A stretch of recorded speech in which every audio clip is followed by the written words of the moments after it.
আজকের lunch menu দেখাই সবার আগে। আজকের টক দই আর এই সবজি, একটু সোয়াবিন, ভাত আমি একদম অল্প নিয়েছি, একটু কম খাওয়ার চেষ্টা করছি, আর এই মাছ ভাজা। আসলে কি করলি, আসলে ব্যাপার হচ্ছে আজকে একটা বিশাল বড় একটা দুর্ঘটনা আমার ঘটে গিয়েছে। আসলে আজকে আমার মা স্কুল থেকে নিতে আসছিল, ব্যাস বাড়িতেই ঢুকছিল, ভুল করে জোরে এক্সেলেটর হয়ে গেছে। আমাদের ওই গেটটা দেখছো তো, গেটটা কম খোলা ছিল, ফার্স্টে লুকিং গ্লাসটা বেঁকেছে, তারপর গিয়ে পড়েছে। এই হচ্ছে ব্যাপার, ধমাস করে পড়েছি।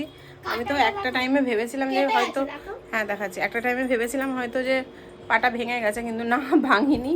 পাটা ফুলে ব্যাগ, আমি হাঁটতে ফাটতে পারছি না, কোনো রকম ঘরের কাজ করেছি। আসলে কর্তামশাই হয়তো বাড়িতে নেই, উনিও নেই বাড়িতে, গিয়েছে দেশের বাড়িতে।